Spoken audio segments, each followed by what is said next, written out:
Hi friends, welcome back to my channel. Today we are going to be talking about what is the technological singularity. This is something that I recently have went down a big rabbit hole went down a big hole with anyways, and did a ton of research because I found this extremely fascinating and interesting. So I'm sitting here today to share with you my research and findings of what exactly is a technological or the technological singularity. It's a concept that for a long time I knew kind of what it was, but had trouble wrapping my head around. So I'm here to share it with you today in very simple and easy to understand terms. Before I go any further though, make sure to hit that subscribe button for more tech and coding related videos. Also, make sure to hit the like button and comment what other videos you want to see. Thank you to these users right here who have commented some really awesome video ideas and just been so supportive. I really appreciate it.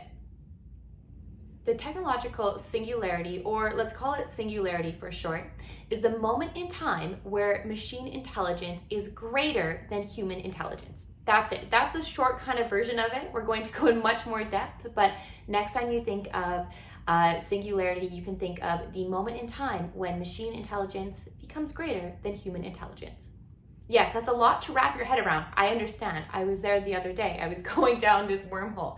So I'm going to break it down further to you, but I wanted to kind of break it down first in very simple terms.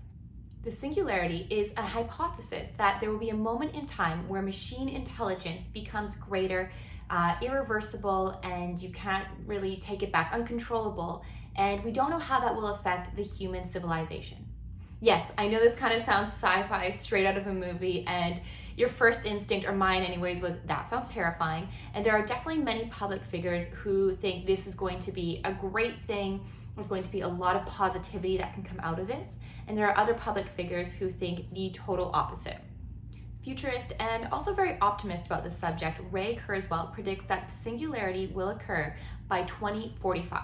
That sounds very soon, I know, but let me explain. Change is completely accelerating at a faster and faster pace as we continue to build more technology.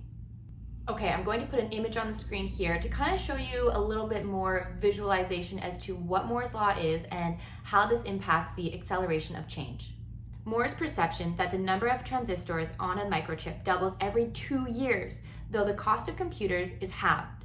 This means Moore's law is stating that the speed and capability of our computers will continue to increase and speed up over time, where the cost of them will continue to decrease. I really like this quote by Marshall Brain, which is, "We are creating a second intelligent species to compete with ourselves." And though we don't know necessarily their thoughts or how they're going to react or anything like that, one thing we can hypothesize is when this will occur. And that goes back to the singularity. Okay, let's look at another image that I found pretty interesting.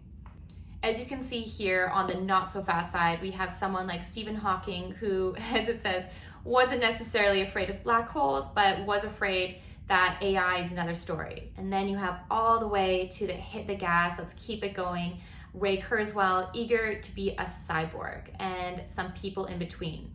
I found this very interesting to look at because it really takes you from one extreme to another, all from very, very intelligent people. Okay, once I looked at the diagram the first time, here's what I thought to myself.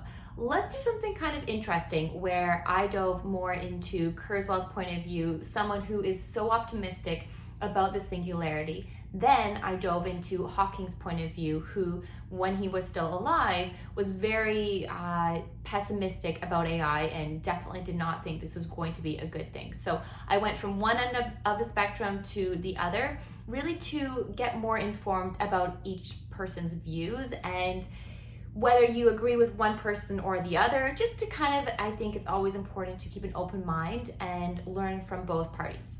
Okay, so that's a very optimistic, positive point of view, I guess you could say. I mean, immortality, live forever. That's pretty optimistic, I guess. But then on the other side, the late Stephen Hawking had a completely different point of view, who was very pessimistic about the potential of AI if we keep on pushing it in the direction it's going. He's actually quoted saying, "The development of full artificial intelligence could spell out the end of the human race." Okay, but Stephen is not alone, or Hawking is not alone in his kind of negative or pessimistic view. Elon Musk has been quoted so many times and noted so many times on his major concerns with AI. Actually, Elon Musk has even been quoted to say AI can be an existential threat to humanity. It's pretty negative if you ask me. So maybe I should have done the negative before the positive. I don't know. But anyways, I think it's interesting and important to kind of do your own research and investigate these two completely different point of views, because both of all these people I'm speaking of are very, or in Hawking's case was very intelligent and completely different viewpoints. So I think it's very interesting. I would love to hear in the comments your point of view about singularity as well.